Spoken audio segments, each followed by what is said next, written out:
যে একটি মুরগি পালি, সেই মুরগিটি দিয়ে আমি এবার কোরবানি দিব। আমি চাই আল্লাহ তাআলা আমার উপর অনেক খুশি হন, কারণ জিডি ইসলামিক কার্টুন, ইসলাম, আদব শিক্ষা ও নৈতিকতা সমৃদ্ধ। হে মুসল্লিগণ, আজ আমরা কুরবানির কিছু গুরুত্বপূর্ণ এবং তাৎপর্য নিয়ে কথা বলবো।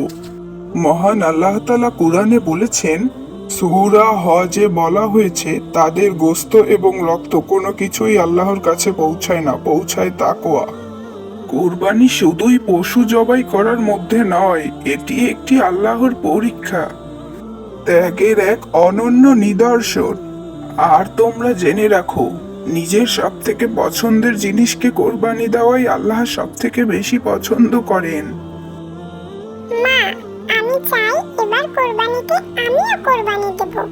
আমি যে একটি মুরগি পালি, সেই মুরগিটি দিয়ে আমি এবার কোরবানি দিব। আমি চাই আল্লাহ তাআলা আমার উপর অনেক খুশি হন, কারণ আমাদের ইমাম সাহেব বলেছেন যে যে তার নিজের পছন্দের জিনিসকে কোরবানি দেবে, আল্লাহ তাকে সবথেকে বেশি ভালোবাসেন। আমিও আল্লাহর ভালোবাসা পেতে চাই। মা, মাশাআল্লাহ ইয়ামিন, তুমি তো অনেক ছোট, কিন্তু তোমার চিন্তা ভাবনা আসলেই অনেক বড়। তুমি নিজের পছন্দের মুরগিকে আল্লাহর জন্য ত্যাগ করতে চেয়েছো, আল্লাহর উদ্দেশ্যে কোরবানি দিতে চেয়েছো। আল্লাহ তো এমন মন মানসিকতাই ভালোবাসেন। আল্লাহ সব থেকে বেশি পছন্দ করে যখন কেউ তার জন্য নিজের পছন্দের জিনিসকে ত্যাগ করে। বাবা ইয়ামিন, আল্লাহ তোমাকে অনেক বড় করুন এবং তোমার এই নিয়ত কবুল করুক। আমিন।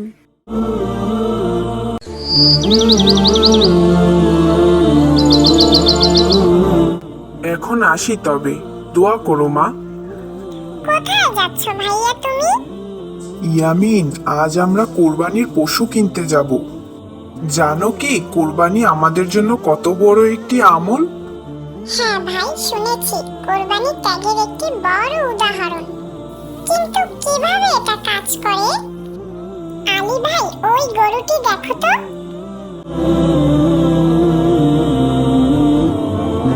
মনে হয় আল্লাহর পথে ত্যাগ করতে হলে এরকম একটি গরুই দরকার। আরে আমার ছোট্ট ভাই, শোনো, কোরবানি শুধু গরু কেনা নয়, এটা হলো আল্লাহর জন্য ত্যাগ এবং আমাদের হৃদয়ের ত্যাগ। ঠিক বলেছ, কুরবানি আমাদের জন্য অন্যতম ত্যাগ, আল্লাহর পথে উৎসর্গ করার মাধ্যম। এটা খুবই গুরুত্বপূর্ণ। যেমন ইব্রাহিম আলাইহিসসালাম তার পুত্র ইসমাইল আলাইহিসসালামকে আল্লাহর উদ্দেশ্যে ত্যাগ করেছিলেন, তেমনি আমাদেরও আল্লাহর জন্য নিজের সেরা জিনিস দান করতে হবে। কিন্তু ভাই, আমি শুনেছি কোরবানি দিলে কোরবানির গোশ মানুষের বাড়ি পৌঁছায়। এটা তো বেশ ভালো কাজ। হ্যাঁ ইয়ামিন, কোরবানি শুধু নিজের জন্য নয়, সমাজে গরিবদের সাহায্য করারও একটি উপায়। ঠিক বলেছ মা, আর আল্লাহ তাআলা আমাদের এই ত্যাগের জন্য নেকি দান করেন। কোরবানি আমাদের তাকওয়া, আল্লাহ ভীতি বাড়াতে সাহায্য করেন। ভাই, এবার আমি বুঝতে পেরেছি কোরবানি শুধু গরু কেনা নয়, নিজের হৃদয়ের ত্যাগও। ঠিক বলেছ ইয়ামিন, এই ত্যাগ আমাদের আত্মাকে পবিত্র করে এবং আল্লাহর কাছ থেকে দয়া লাভের পথ করে দেয়।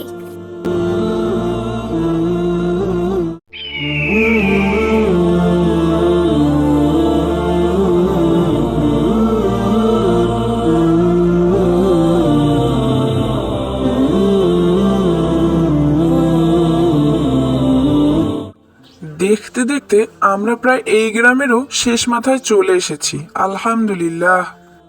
তবে আজকের রাতটা মনে হয় এই গ্রামেই আমার পার করতে হবে, কিন্তু আল্লাহ চাইলে আমি কালকেই আমার গন্তব্যস্থানে পৌঁছাতে পারবো ইনশাআল্লাহ।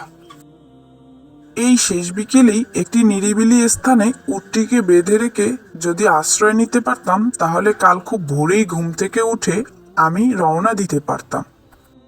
আচ্ছা, এখানটা তো বেশ নিরিবিলিই রয়েছে, আমি এই গাছের ছায়ায় না হয় আশ্রয় নেই আর উটটিকে পাশেই না হয় রেখে দেই।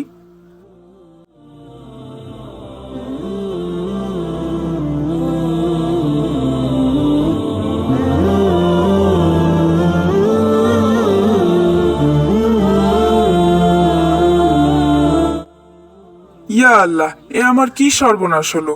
আমার উঠি কোথায় চলে গেল? নাকি কেউ নিয়ে গেল? ইয়া আল্লাহ, এ তুমি আমায় কি পরীক্ষায় ফেললে?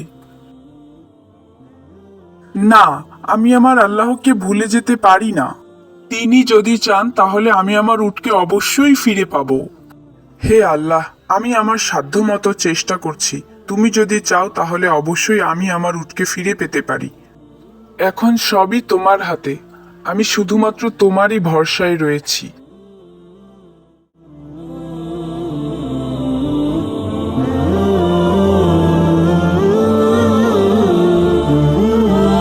হে আল্লাহ, আমি জানি তুমি আমাকে নিরাশ করবে না। তুমি অবশ্যই আমাকে সাহায্য করবে এবং তা খুব দ্রুতই।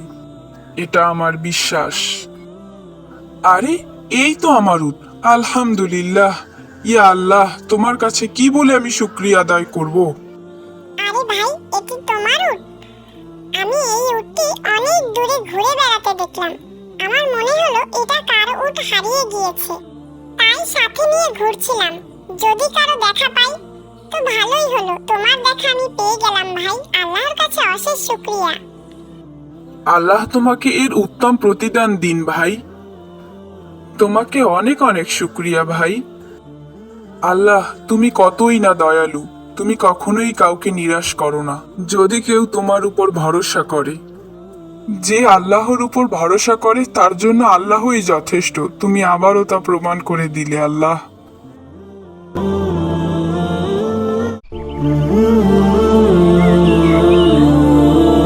কি যে করি, ভালোই লাগছে না। আহমদ ভাইয়া কোথায় গিয়েছে? এই তো, ভাইয়ার টেবিলে একটি চকলেট রাখা রয়েছে। আমার খুব চকলেট খেতে মন চাইছে। ভাইয়া চকলেট খেলে কি হবে? আমি একটু খাই তো। এখানে তো কেউ আর আমাকে দেখছে না, তাই না? তাহলে খেলে সমস্যা কোথায়? দ্রুত যে আমি চকলেটটি এক্ষুনি গপাগপ খেয়ে ফেলি। ইয়ামিন, তুমি কি চকলেট চুরি করেছো? না, মানে আমি আসলে চুরি করিনি। আমি তো শুধুমাত্র একটু ভাইয়েরটা নিয়েছিলাম। এটা তো আর কেউ দেখেনি। কিন্তু তুমি কিভাবে জানলে? কিন্তু ইয়ামিন, মহান আল্লাহ তাআলা তো সব দেখেন। তিনি অন্ধকার, আলো, রাত, দিন সব সময় আমাদের সাথে থাকেন এবং তিনি সবকিছুই পর্যবেক্ষণ করেন। তা কি তুমি ভুলে গিয়েছো? আমার ভুল হয়ে গিয়েছে বাচ্চা গাছ বন্ধু। তুমি আমাকে ক্ষমা করে দাও। আমি তো ভালো ছেলে হতে চাই। এ কি ইয়ামিন, তুমি এখানে একা একা দাঁড়িয়ে কি করছো? কিছু করছি না। আসলে ভাইয়া, হয়েছে কি, আমি না তোমার কাছে না জিজ্ঞাসা করে তোমার টেবিলে রাখা চকলেটটি খেয়ে ফেলেছি। আমি সত্যিই দুঃখিত। আল্লাহ তাআলা আমাকে দেখছিলেন। ইয়ামিন, তুমি যে নিজের ভুল বুঝতে পেরে সত্যিটা বলছো, এটা অনেক বড় একটি সাহসের কাজ। আল্লাহ সৎ মানুষকে ভালোবাসেন। আজ থেকে আমি প্রতিজ্ঞা করলাম যে আমি সব সময় সৎ পথে থাকব। কারণ আমি জানি আল্লাহ তাআলা সবকিছু দেখেন এবং সবকিছুই শোনেন। তিনি সবকিছুই পর্যবেক্ষণ করেন।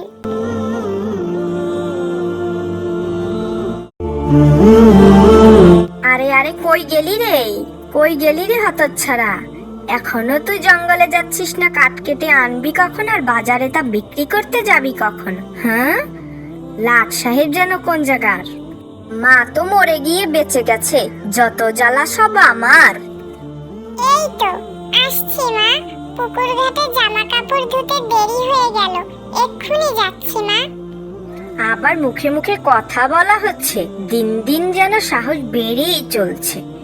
কথা না বাড়িয়ে কাঠ কেটে বিক্রি করে টাকা এনে আমায় উদ্ধার করতো। আর তোকে না নিষেধ করেছি আমাকে মা বলে ডাকবি না? আমাকে একমাত্র আমার ছেলেই মা বলে ডাকবে, তুই ডাকবি না। এমন করে বলো না মা। সেই ছোটবেলায় মা মারা গিয়েছে, তারপর থেকে তোমাকে পেয়েছি। তোমাকেই আমি মা বলে ডাকি। তুমিই আমার মা। হয়েছে হয়েছে, আর ন্যাকামি করতে হবে না। এখন দ্রুত যে আমাকে উদ্ধার কর।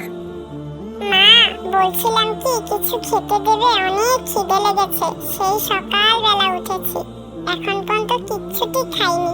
কিছু থাকলে খেতে দাও মা। আরে না না, এখন কিসের খাবার? আগে জঙ্গল থেকে বাড়ি আয়, তারপর খেতে দেব। তাড়াতাড়ি যা। তোর বাবা বাড়ি আসার আগেই যেন আসা হয়, কোথাও গিয়ে আবার ঘাপটি মেরে বসে থাকা যেন না হয়। আর তোর বাবা যদি এসব জানতে পারে তাহলে কিন্তু তোর খবর আছে, বলে দিলাম। না না মা, আমি বাবাকে কিচ্ছু বলবো না। তুমি আমাকে কিছু বলো না মা, আমি বাবাকে কিচ্ছু বলবো না। আমি এখন যাই মা, আমি তাড়াতাড়ি ফিরে আসবো। ছোট থাকতেই মাকে হারিয়েছি, তারপর বাবা আমার জন্যই এই মাকে বিয়ে করলো। কিন্তু সে যে আমাকে একটু চোখে দেখতে পারে না। সে তার ছেলেকেই ভালোবাসে, কিন্তু আমাকে একটু ভালোবাসে না, খেতে দেয় না, আমার সাথে কত অত্যাচার করে। আমি আর সইতে পারছি না। আল্লাহ, তুমি আমাকে ধৈর্য দাও।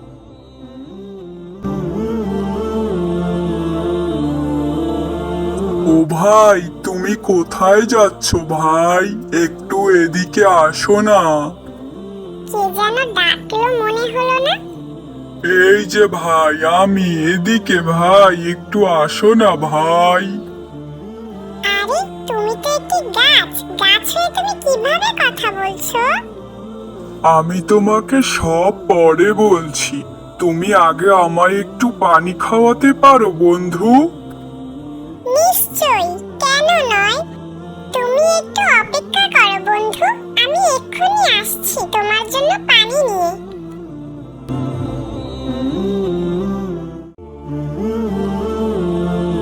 এই তো, এখানে একটি পুকুর আছে। এখান থেকে আমি দেখি আমার গাছ বন্ধুর জন্য একটু পানি নিয়ে যাই।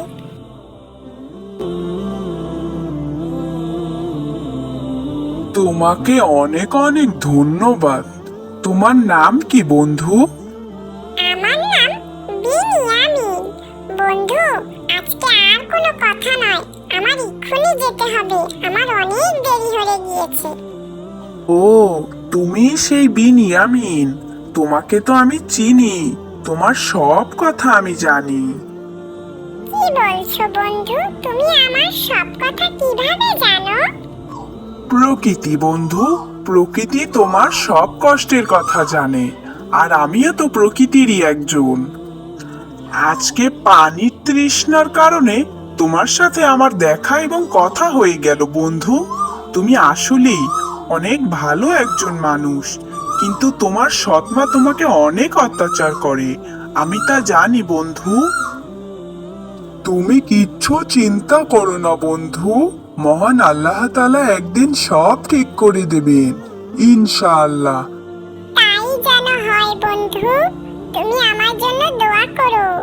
আমি আজ আসি, আবার দেখা হবে।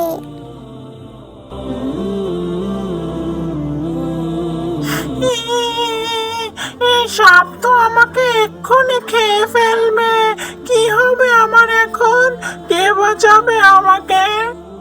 আরে, ওই দূরে ইউসুফ দাঁড়িয়ে আছে না? ও কাঁদছে কেন?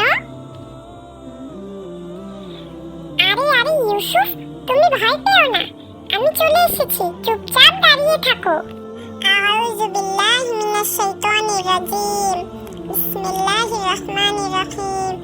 আউযু বিল্লাহি মিনাশ শাইতানির রাজিম, বিসমিল্লাহির রহমানির রহিম। আজকে তুমি ছিলে বলে বেঁচে গেলাম ভাইয়া, তোমাকে অনেক অনেক ধন্যবাদ। সবই আল্লাহ তাআলার ইচ্ছা ইউসুফ, তুমি ভয় পেও না। চলো এখন আমরা বাড়ি যাই। এতক্ষণে তোর আসার সময় হইল ইয়ামিন? এতক্ষণ কই ছিলি? আজকে তোর খবর আছে। দাঁড়াও মা, ভাইয়াকে কিছু বলো না। আজকে জানো, ভাইয়ার জন্য আমি বেঁচে গিয়েছি। একটা সাপ আমার দিকে তেড়ে আসছিল, এমন সময় ভাইয়ের সাথে দেখা। ভাইয়া সাপটাকে আউযুবিল্লাহি মিনাশ শাইতানির রাজিম বলে তাড়িয়ে দিয়েছেন। ভাইয়ের জন্যই আজকে আমি বেঁচে আছি। তুমি ভাইয়াকে আর কষ্ট দিও না মা। তুই আমাকে মাফ করে দে ইয়ামিন, আমার অনেক বড় ভুল হয়ে গিয়েছে। আমি বুঝতে পারিনি। আমি না বুঝে তোর উপর দিনের পর দিন অন্যায় করেছি। আজকে তোর জন্যই আমার ছেলেটা বেঁচে গিয়েছে। তোকে অনেক অনেক ধন্যবাদ। আজকের পর থেকে তোর আর জঙ্গলে যাওয়া লাগবে না। তুই আমাদের সাথেই থাকবি, আর তোকে আমি আর কখনো কষ্ট দিব না। হায় আল্লাহ, তুমি আমাকে মাফ করে দাও। না না, এ কি বলছো মা? আমি কিছু মনে করিনি, আমি কষ্টও পাইনি। তুমি যে নিজের ভুল বুঝতে পেরেছো, এই অনেক। সবই আল্লাহর ইচ্ছা, আলহামদুলিল্লাহ। গাছ বন্ধুর দোয়ার কারণেই হয়তো আজকে আমার সৎমা নিজের ভুল বুঝতে পেরেছে।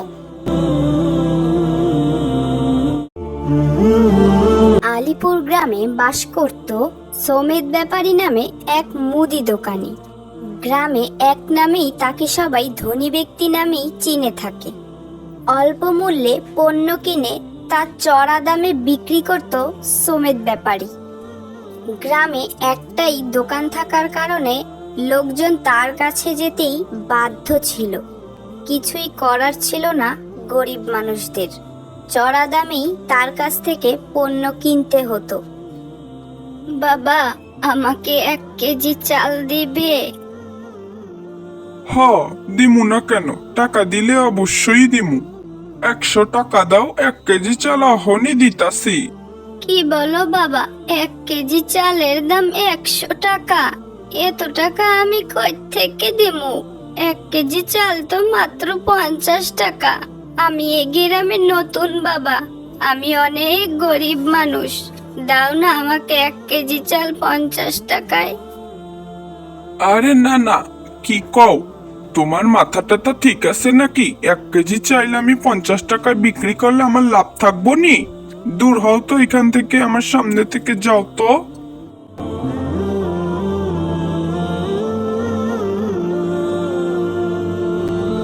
সমেত মিয়ার দোকানের পাশেই রহিম মিয়া নামে এক লোক ব্যবসা করত। সামান্য কিছু চাল ডাল ও চিড়ে নিয়ে সে বসতো। দিন আনি দিন খাই, তার জীবনে এমনই ছিল। সে প্রতিদিন অল্প কিছু চাল ডাল দূর থেকে কিনে আনতো এবং তা সামান্য কিছু লাভ রেখে বিক্রি করত। এভাবেই তার সংসার চলতো। বাবা, আমারে 1 কেজি চাল দিবা? হ্যাঁ চাচি আম্মা, দেব না কেন? অবশ্যই দেব। তা কত করে কেজি রাখবানে বাবা আমার কাছে? আমার কাছে কিন্তু বেশি টাকা নেই বাবা। তোমার কাছে বেশি রাখবো না নে চাচিমা, তুমি চিন্তা করো না। তুমি মাত্র 40 টাকাই দিও, যেই দামে আমার কিনা দাম। কি বলছো বাবা? ওই দোকানদার যে আমার কাছে 100 টাকা চাইলো, আর তুমি মাত্র 40 টাকা রাখবে? হ্যাঁ চাচিমা, তোমার কাছ থেকে আমি না হয় একটু লাভ কমই রাখলাম।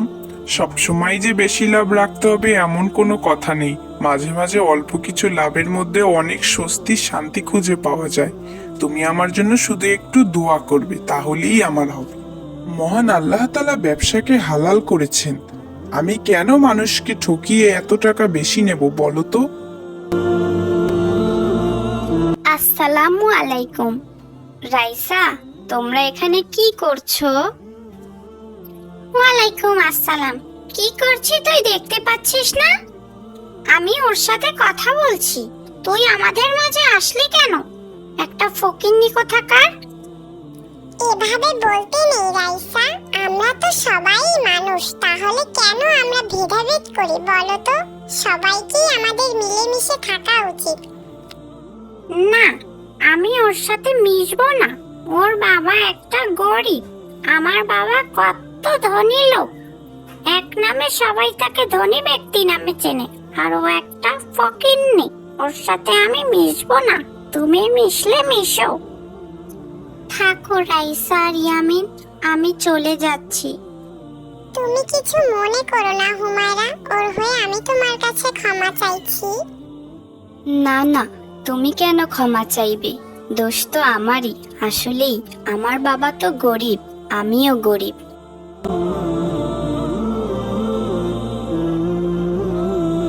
মসজিদের ইমাম সাহেব এক বিকালে গ্রামের কিছু লোকদের নিয়ে কিছু হাদিস কুরআনের কথা বলছিলেন।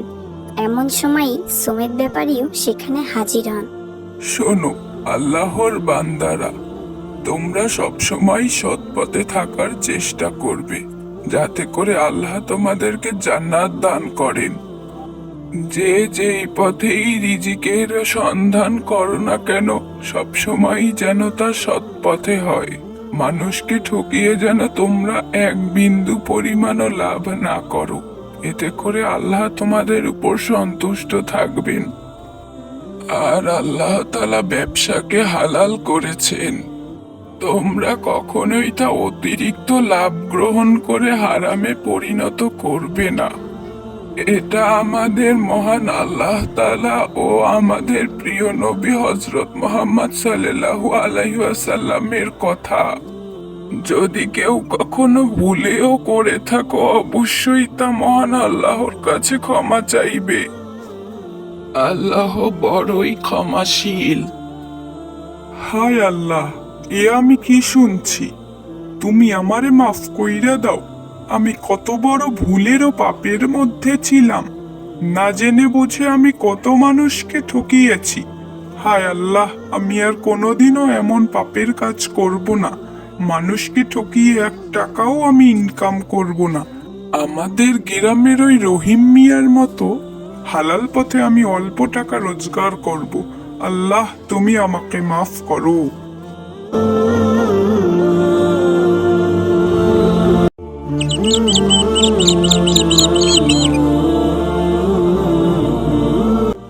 আজ 3 দিন হয়ে যাচ্ছে ঘরে কোনো খাবার নেই।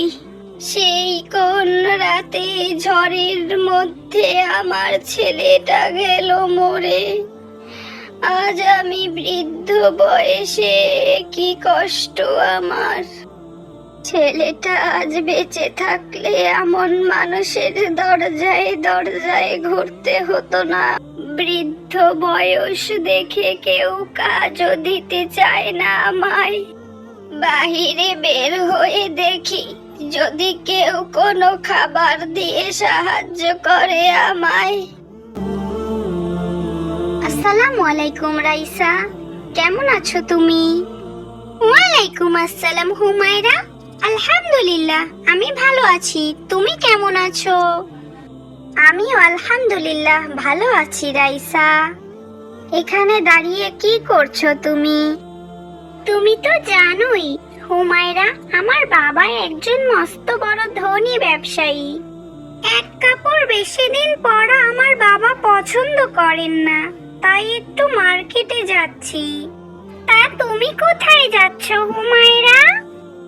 এই তো বিকাল বেলা একটু ঘুরতে বের হয়েছি মাত্র, এছাড়া কিছুই নয়। আর আমার বাবা আমাকে কিছু টাকা দিয়েছে, যদি আমার খেতে কিছু মনে চায় তাহলে খেতে বলেছে। বাচ্চারা, আমাকে কিছু খেতে দেবে তোমরা? আমি 3 দিন না খেয়ে আছি, আমাকে একটু কিছু খেতে দাও। তোমাদের জন্য অনেক দোয়া করব। আরে না না, যাও যাও তো, এসব তোমাদের ধান্দা। আমি বুঝি না, বুঝেছো হুমায়রা? এখন এগুলা এদের ব্যবসা হয়ে গিয়েছে। হতে পারে সে সত্যিই খুবই ক্ষুধার্ত। তুমি এক্ষুনি আল্লাহর কাছে ক্ষমা চাও, কারণ তাদের ব্যবসা হোক যাই হোক না কেন, আমাদের তা দেখার বিষয় না। আল্লাহ বলেছেন যদি কেউ বিপদে পড়ে তোমরা তাকে সাহায্য করো। তুমি সাহায্য না করতে পারলে করবে না, কিন্তু তাকে এভাবে বাজে গালমন্দ করতে পারো না, এটা খুবই খারাপ। এই সব টাকা নেওয়ার ধান্দা, তুমি কি বুঝছো না হুমায়রা? আর তোমার যদি দিতে মন চায় তুমিই দাও, আমি এগুলো দেব না বাবা, আমার টাকার দাম আছে। হ্যাঁ রাইসা, তুমি ঠিকই বলেছো, তোমার টাকার দাম আছে, কিন্তু আমার টাকার দাম নেই। তুমি রেস্টুরেন্টে গিয়ে হাজার হাজার টাকার বিল দিয়ে আসতে পারবে, শত শত টাকার টিপস দিয়ে আসতে পারবে, কিন্তু এই অসহায় মানুষটিকে তুমি 10-20টি টাকা দিয়ে সাহায্য করতে পারবে না। সত্যি তোমার টাকার দাম আছে। এই বৃদ্ধ বয়সী মানুষটি বিপদে না পড়লে হয়তো কখনোই কারো কাছে গিয়ে হাত পাততো না। মহান আল্লাহ তাআলা কখন কাকে কোন অবস্থায় দাঁড় করায় তা কেউই জানে না রাইসা। আমাদের উচিত সবসময় অসহায়দের পাশে দাঁড়ানো, মানবতার কাজ করা, তবে তা কখনোই মানুষকে দেখিয়ে নয়, অবশ্যই আল্লাহ সন্তুষ্টির জন্য। তুমি আমাকে মাফ করে দাও হুমায়রা, আজ তুমি আমার চোখ খুলে দিয়েছো, তোমাকে অনেক অনেক ধন্যবাদ। দাদিমা, তুমিও আমাকে মাফ করে দাও। এই নাও, আমি তোমাকে কিছু টাকা দিচ্ছি, তুমি এ দিয়ে কিছু খেয়ে নিও। তোমাকে অনেক অনেক ধন্যবাদ রাইসা, তুমি এত দ্রুত বোঝার জন্য। তোমাকে অনেক দিন ধরেই আমি এ নিয়ে কিছু বলবো ভাবছিলাম, তবে একটা সুযোগে বলা হয়েই গিয়েছে। যাক, তুমি যে তোমার নিজের ভুল বুঝতে পেরেছো, এই অনেক। আর দাদিমা, এই নাও, তোমাকে আমিও কিছু টাকা দিচ্ছি, তুমি এ দিয়ে কিছু খেয়ে নিও। আর আমাদের জন্য অবশ্যই দোয়া করবে। অবশ্যই দোয়া করব বাবা, অবশ্যই দোয়া করব। তোমাদের ঋণ আমি কখনোই শোধ করতে পারবো না। আল্লাহ তোমাদের ভালো করুন, আল্লাহ তোমাদের ভালো করুন।